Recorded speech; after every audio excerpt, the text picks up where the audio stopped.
Good morning, little hoes. My name is Kristen, and welcome back to my channel. So if you see me squinting, it's because the sun decided to come out, which I desperately needed some vitamin D, so I'm not going to complain about it. But I'm not crying, it's just the sun glare in my little blue eyes. So today's video, I don't know why I didn't do it in conjunction with my other New Year videos, but I didn't. I didn't think about that, so I'm going to do it now. And today's video is going to be my New Year's Planty Resolutions. So they're not big ones, and I'm not going to beat myself up if I don't check them all off the list, if you will. But they're things that I've brought up in other videos, and I want to continue doing them in 2020.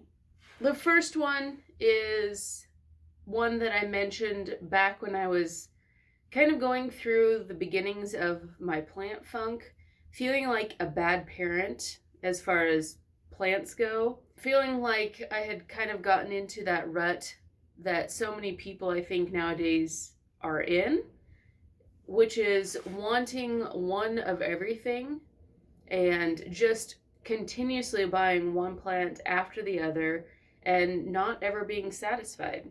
So I want to continue to enjoy the plants that I have and not feel the Instagram pressures, the keeping up with the Joneses. I want to stop and appreciate the plants that I do have. Also, with the first resolution, I don't want to necessarily bring in plants that I don't actually like or enjoy, and it's not about hoarding and collecting as much as you can, but getting things that I really want. And I want to continue to bring that into 2020. And that's not to say I'm not going to have a whole bunch of hauls and find a whole bunch of cool plants that I like, or at least like in the moment and really want and find out later. I don't care for them. But I want to be a little bit more conservative with my buying and discerning with the purchases I make. I had to go blow my nose. I think I'm getting a cold. But number 2, I want to try and be better about plant maintenance this year. I want to try and nip some things in the bud when I see them. Like if there's a mealybug outbreak on a plant, I want to try and be better about having a set schedule and remembering to spray it or whatnot. I want to be better about cleaning up my plants, taking care of them. So general maintenance. Number 3, remember it's the journey, not the destination. And sometimes I forget that, and I keep looking at a plant saying, why hasn't it grown more? Why doesn't it look like pictures of it? Why am I not succeeding as well as other people with it? So I think that kind of aligns with the first one too a bit.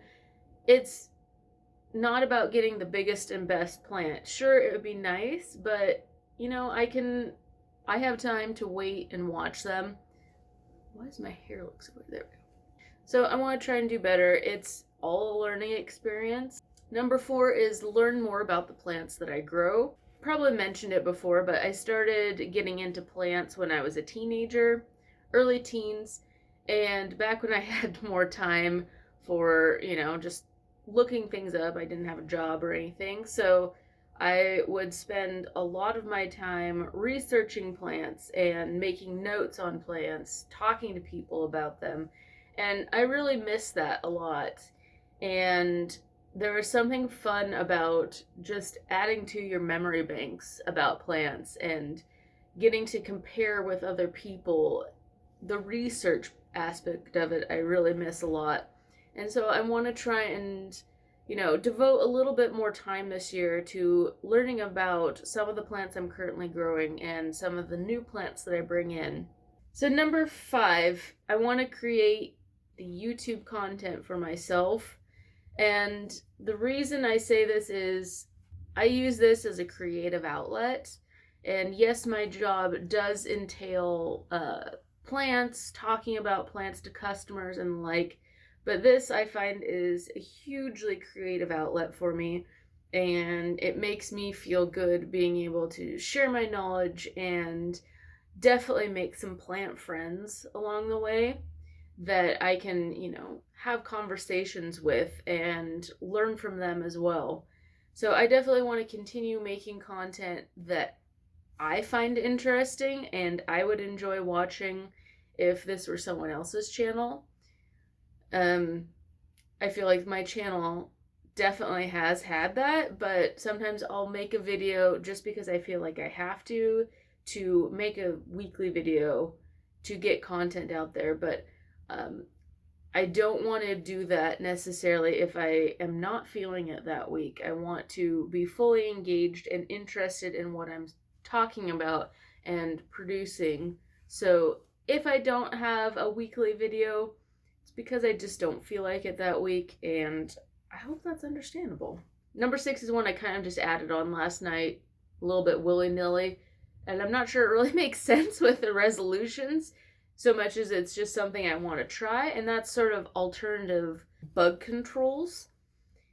I don't know how feasible it necessarily is for me right now to release ladybugs to take care of some of my bug problems, but I do want to maybe do a few experiments and see what alternatives there are. I have been using a lot of granular systemics on my plants to try and get rid of bugs, but some plants don't respond terribly well to that, and also tend to get a little burnt looking. So I'm open to trying a few different things, maybe finding out what works best for certain plants. Alright, so that's pretty much my entire video. I can't really think of any other resolutions necessarily. Overall, the theme is going to be to stop and smell the roses more, enjoy what I have, and not be afraid to sort of explore outside my comfort zone with plant-related stuff. Anyway, that's going to be my resolution video for 2020. I'd love to know if you guys have any planty resolutions of your own. So that's about it. I'll talk to you guys later. Bye!